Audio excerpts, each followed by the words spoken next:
sobre alguns aspectos do plano financeiro padrão. Esse módulo foi escolhido pelos próprios utilitários aí do sistema, sendo um módulo importante. Então, hoje, dando início a esse processo dos workshops, vamos começar por esse setor. Orientando a todos que nós teremos outros workshops, né, que serão desenvolvidos e apresentados também através da TV Uniodonto. Agradeço já de cara aqui a participação do meu filho. E que os vídeos também sobre os departamentos, sobre os setores, serão disponibilizados no site da Odontotec. Okay? Então, Renê, com a palavra. Obrigado. Boa tarde, pessoal. Então, como a gente havia falado, né, anteriormente, a gente vai começar com o primeiro tema desse workshop, vai ser o plano financeiro padrão. Ele é base para várias padronizações da parte do financeiro e integração contábil. Aí, tá? E é importante que as uniodontos adotem esse processo de padronização. Tá? A ideia é que todas trabalhem com a mesma linguagem de funcionamento, tanto na operação quanto nos itens que vão para o financeiro e para a contabilidade. Para isso, então, a gente tem aqui uma proposta do plano, desse plano padrão aí, né, financeiro. Ele teve origem em uma reunião que a gente fez com vários uniodontos, e a gente fez uma coletânea de todas as configurações, todas as classes que eram utilizadas, né, e deu origem a esse plano padrão. Vocês já receberam e-mails falando disso. Esse plano já vem há bastante tempo sendo divulgado e agora a gente vai intensificar as uniodontos a usar esse plano, tá legal? Então, vou pedir aí para o Marcelo passar para a gente um pouquinho. Tá? A estrutura desse plano, vocês costumavam utilizar as contas 1 e 2 para identificar tudo aquilo que vocês recebiam e que vocês pagavam. Né? E cada uniodonto criava a sua classificação, certo?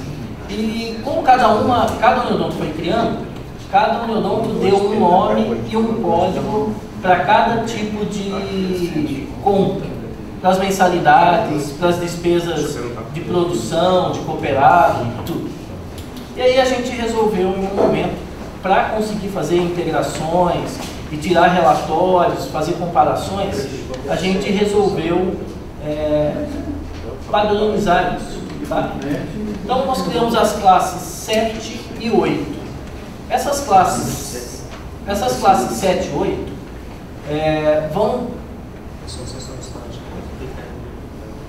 a classe 7 e 8 diz respeito, a princípio, ao faturamento. Faturamento de pessoa física e de pessoa jurídica. Tá legal? Então, são as receitas que vão entrar desses contratos. Pessoa física, pessoa jurídica, e jurídica é intercâmbio e empresas locais. Tá? Então, receitas oriundas de outras fontes, por exemplo, cooperados, de funcionários ou de qualquer outro tipo, ainda não estão nesse plano. Tá? Mas o que se diz respeito ao faturamento de pessoa física e jurídica já está aqui. Tá? Então a gente dividiu, para criar esse padrão, nós criamos as classes 7 e 8. Tá? A classe 7 diz respeito às receitas e a classe 8 diz respeito às despesas. Então ali a gente tem uma ideia de como é a classe 7 e a classe 8 ali das despesas. Tá legal? Nós vamos falar um pouquinho do que tem em cada uma dessas classes. Pode passar? Então a gente vai começar aqui pela cobrança de pessoa física. Tá? Pelo faturamento de pessoa física. Nós pegamos todas as classes que eram utilizadas e chegamos nesse resumo. Tá? Então ali a gente identificou o seguinte, por exemplo, a classe 7010101 é para ser utilizada toda vez que a gente fizer uma mensalidade de um plano pessoa física individual. 7010102, mensalidade de plano pessoa física familiar. Tá? E créditos 7010103, pós-estabelecido. Tá? E vocês vão encontrar nesse manual, se vocês não têm, por favor, peçam no suporte. Esse manual vai dar a classe, a descrição da classe e a indicação da classe, quando utilizá-la. Tá? Caiu. Voltou. Avisa da instabilidade aí. Gente, a gente está com um pouquinho de instabilidade na internet, então se caiu o link,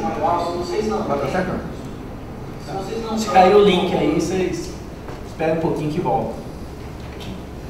Bom, o importante desse manual é que ele faz aqui a indicação do uso. Tá? Então a gente entendeu o seguinte, que tudo aquilo que é recebido de pessoa física ou de pessoa jurídica tem que estar englobado aqui. Tá?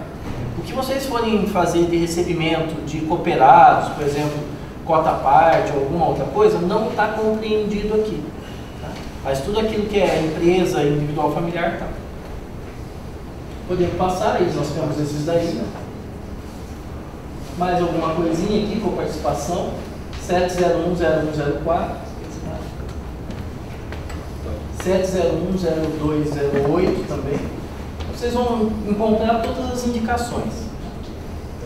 O ato complementar, que é aquilo que não está contido, né, no plano do beneficiário.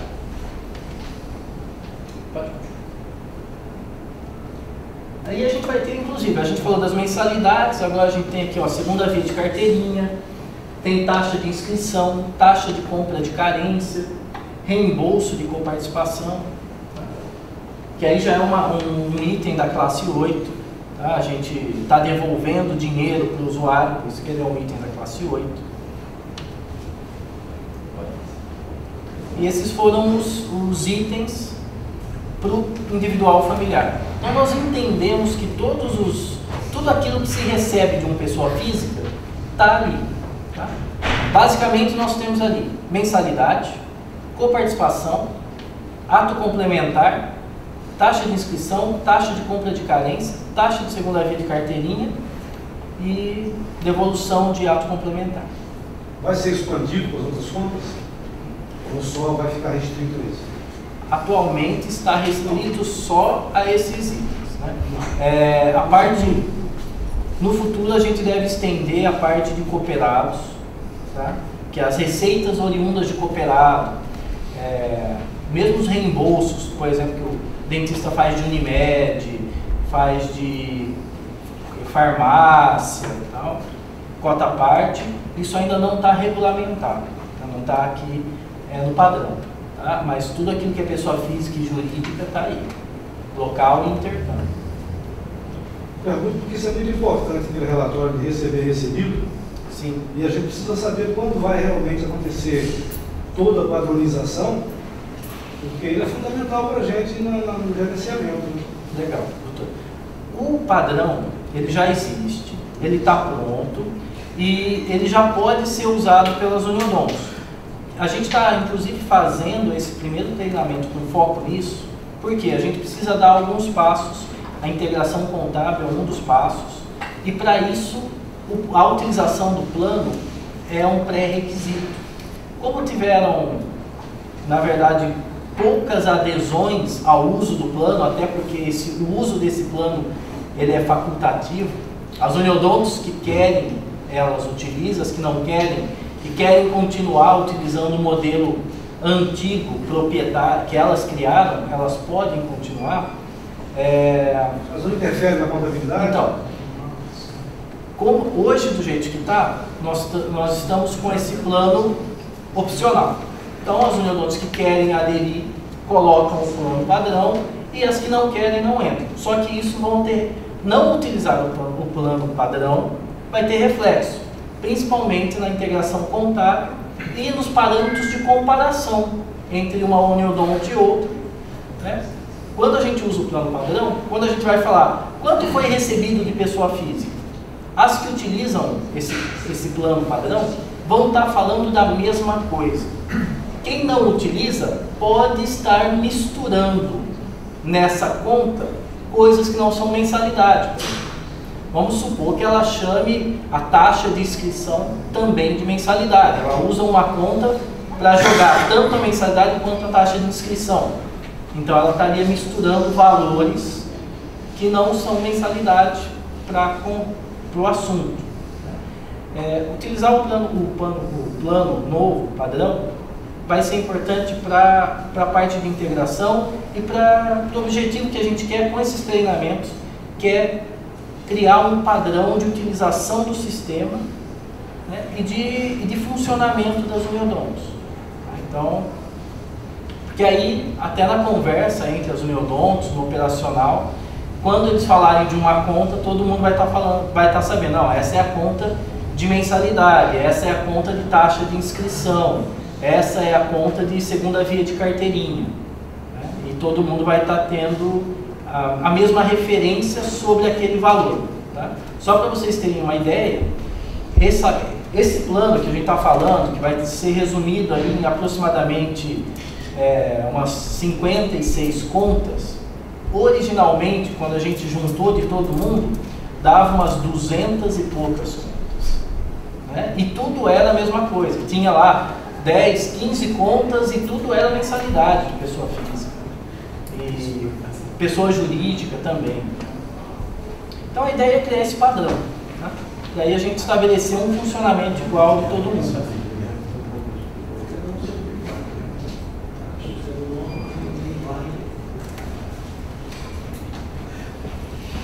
Vamos passar. Pode passar. Pode. Agora a gente vai entrar nas classes que são destinadas ao faturamento de pessoa jurídica, tá?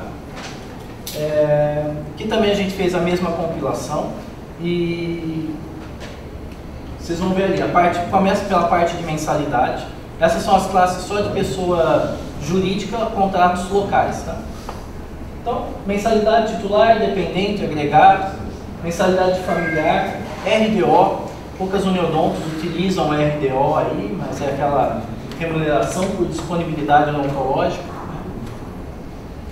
E para quando devem ser utilizados. Vocês vão ver que a gente não faz aqui uma separação se esse contrato é uma mensalidade de titular de um contrato empresarial ou de um contrato de adesão, porque essa configuração é feita em outro lugar do sistema, tá? Então aqui a gente apenas identifica, isso é uma mensalidade titular. Por isso que a indicação aqui, ó, vocês vão ver sempre está empresarial e adesão. Preço pré-estabelecido, no caso, e misto, né?